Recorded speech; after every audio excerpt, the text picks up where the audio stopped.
इंदौर में बदमाशों के हौसले लगातार बुलंद होते जा रहे हैं। कुछ ऐसा ही मामला चंदन नगर थाना क्षेत्र का है, जहां एक युवक के घर में घुसकर अज्ञात बदमाशों ने धारदार चाकू से पिता और पुत्र पर जानलेवा हमला किया, जिसमें बेटे की उपचार के दौरान मौत हो गई। दरअसल मामला चंदन नगर थाना क्षेत्र के गणेश नगर गोमटगिरी का है, जहाँ रहने वाले अभिषेक नामक युवक अपने घर में खाना खा रहा था। उसी दौरान दो अज्ञात बदमाश घर में घुसे और धारदार हथियार से वार करने लगे। बीच बचाव करने आए पिता पर भी जानलेवा हमला किया। घटना के बाद रहवासी घायलों को उपचार के लिए एमवाई अस्पताल लेकर पहुंचे, जहां उपचार के दौरान अभिषेक की मौत हो गई।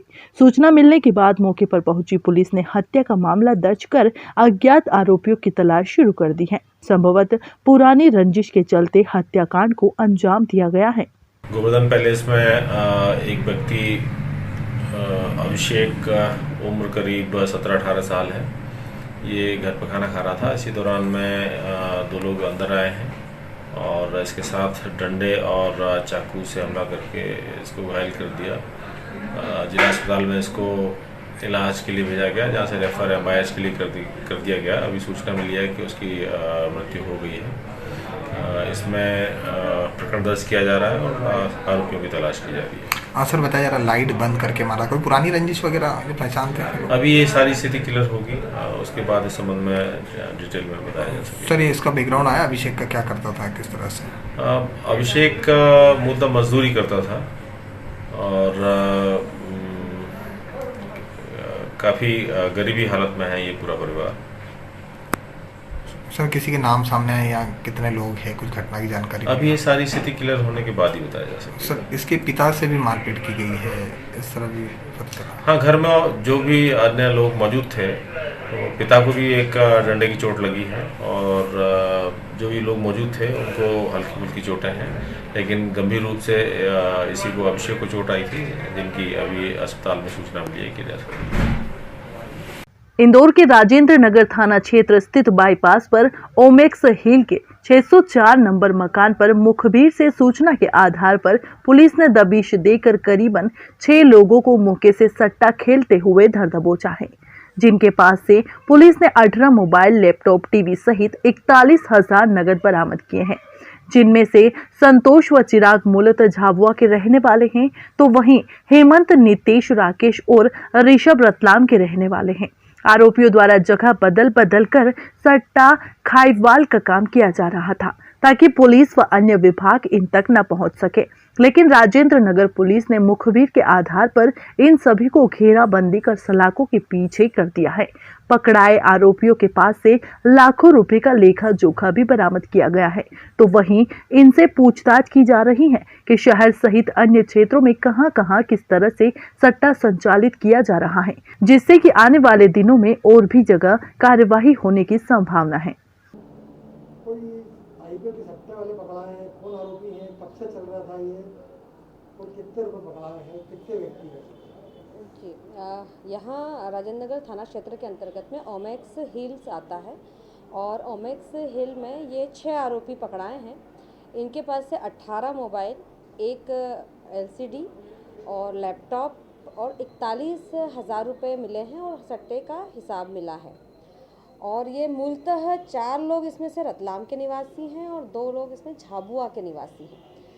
और बताया जाता है कि ये ऐसे ही जगह बदल बदल कर करते हैं ताकि पुलिस की गिरफ्त में ना आए। ऐसा लगता है कि लोगों जो है बाहर के लोग ज़्यादा सक्रिय हो गए, इंदौर सॉफ्ट एरिया माना जा रहा है। ऐसे तो नहीं कहा जा सकेगा, क्योंकि ये जो एक आरोपी जो पकड़े हैं उनका ही फ्लैट है।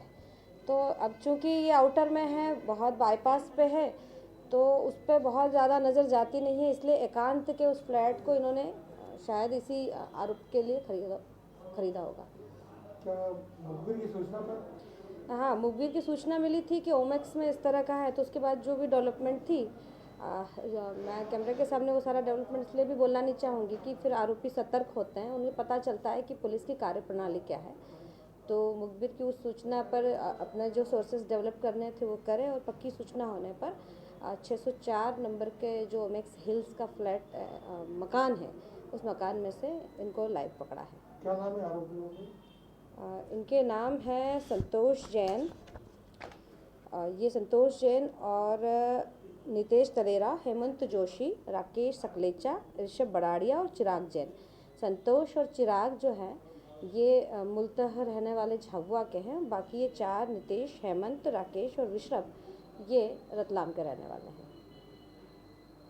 इंदौर पिछले कई सालों से निगम और प्रशासन द्वारा ठेले वालों और फुटपाथ व्यापारियों पर हो रही कार्रवाई के विरोध में 1000 से अधिक ठेले वाले और फुटपाथ व्यापारी कलेक्टोरेट का घेराव करेंगे।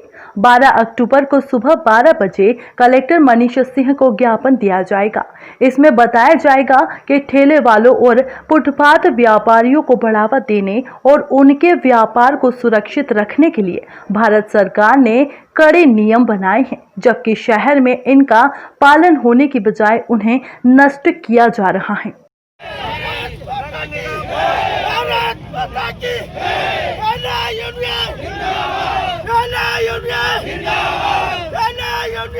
भारत हित रक्षा अभियान के द्वारा लोग एक ज्ञापन दिया गया है, जिसको अभी प्राप्त कर लिया। जिन जिन लोगों को जो ज्ञापन की कॉपी दी गई है उनको प्रॉपर यहाँ से भेज दिया जाएगा। हमारे यहाँ पे विगत साल भर से जो ठेले वालों के प्रति अन्याय किया जा रहा है, उस अन्याय से बचाने के लिए हम लोग एक प्रदर्शन कर रहे हैं, जिसमें यहाँ के समस्त ठेले वाले, इनका पूरा अधिकार है। अगर नगर निगम किसी भी प्रकार का उनको हटाना है, उनको हटाना है तो 30 दिन के पहले उन्हें नोटिस देना चाहिए। लेकिन नगर निगम इस तरीके से नहीं कर रही, और नगर निगम जो ठेले तोड़कर गरीबों का घर उजाड़ रही है, ये गलत है। इसका भारत हित रक्षा अभियान इसका पूर्ण विरोध करता है। तो नगर निगम पे प्रदर्शन करना था ना आपको, ये वाला कलेक्टर पे क्यों कर रहे हैं? कलेक्टर साहब को ज्ञापन देकर नगर निगम पे प्रदर्शन होगा। अच्छा, क्या मांग है आपकी ओर? हमारी मांग है कि समस्त ठेले वालों को उनकी व्यवस्था दी जाए, उनको अधिकार दिए जाए। उनका ठेला तोड़ने के पहले 30 दिन के पहले नोटिस दिया जाए, क्योंकि उनका अधिकार बनता है।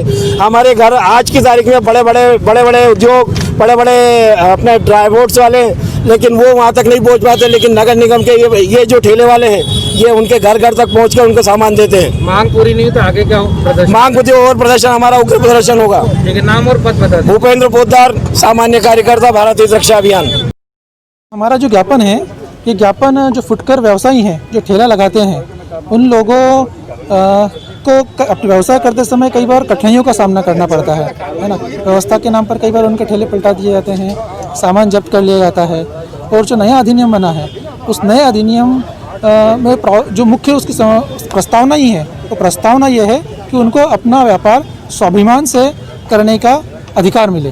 तो मुख्य रूप से हमारी मांग यही है कि उनको स्वाभिमान से और सम्मान से अपना व्यापार करने का हक मिले, विकेंद्रीकृत बाजार व्यवस्था बने और उनको अपमानजनक स्थिति से गुजरना न पड़े। ये हमारा चीज़ अगर निगम में आपने की होती, निगम में भी आप ज्ञापन जी कलेक्टर पे जी, निगम में भी अभी कलेक्टर में ज्ञापन दिया, इसके बाद निगम में जाके ज्ञापन सौंपा। आपने ज्ञापन दिया तो क्या बातचीत हुई किसी अधिकारी से? क्या आपको? हाँ, प्रशासन की तरफ से तहसीलदार श्री सुदीप मीणा जी आए थे, उनके द्वारा ज्ञापन रिसीव किया गया और आश्वासन दिया गया कि ये ज्ञापन की प्रति और हमारे वक्तव्य को उनके द्वारा कलेक्टर महोदय तक पहुँचाया जाएगा और कलेक्टर महोदय के द्वारा ये ज्ञापन और हमारी बातों को मुख्यमंत्री, राज्यपाल और प्रधानमंत्री जी के समक्ष प्रेषित किया जाएगा। एमवाई अस्पताल के समीप भिक्षुक महिला की हत्या कर दुष्कर्म का प्रयास करने वाले आरोपी शिवराज को संयोगितागंज थाना पुलिस ने रविवार को कोर्ट में पेश किया। कोर्ट ने यहां से उसे जेल भेज दिया। पुलिस महिला की पोस्टमार्टम रिपोर्ट के बाद केस में धारा बढ़ा सकती है। टीआई राजीव त्रिपाठी के मुताबिक 45 वर्षीय महिला के स्वजन का पता नहीं चल पाया है। जब पुलिस ने उसके बैग की तलाशी ली तो उसमें स्टेट बैंक ऑफ इंडिया की 4 पासबुक मिली, एक कागज मिला जिसमें एफडी तोड़ने का जिक्र किया गया था। पता चला है वह सुदामा नगर में रहती थी, बाद में पलसीकर कॉलोनी में रहने आ गई थी। मध्य प्रदेश की 28 सीटों पर उपचुनाव है, जहां सांवेर विधानसभा उपचुनाव को लेकर कांग्रेस और बीजेपी दोनों ने ही अब इस लड़ाई को वर्चस्व की लड़ाई में ले लिया है। जहां एक और भाजपा और कांग्रेस के दोनों ही प्रत्याशी दिन रात चुनाव प्रचार में लगे हुए हैं। वहीं आकाश विजयवर्गीय जो विधानसभा 3 के विधायक हैं, उनका एक वीडियो वायरल हुआ है जिसमें वह आरती की थाली में रुपये रखते हुए नजर आ रहे हैं। इस वायरल वीडियो को लेकर पूर्व मंत्री जीतू पटवारी ने पलटवार करते हुए कहा, भारतीय जनता पार्टी के जिस तरह के कृत्य सामने आ रहे हैं, जनता के पास उनके पास बताने के लिए कुछ नहीं है। भारतीय जनता पार्टी विकास के नाम पर या फिर अलग प्रलोभन के नाम पर लोकतंत्र की हत्या कर रहे हैं। भारतीय जनता पार्टी कहीं नोट और वोट के लिए नोट बांट रही है। सभी कार्यकर्ताओं आ जाओ ना, माइक लाना। हेलो हेलो हेलो, राकेश भाई ऊपर कर लो उसको, है ना? हाँ, साइड में।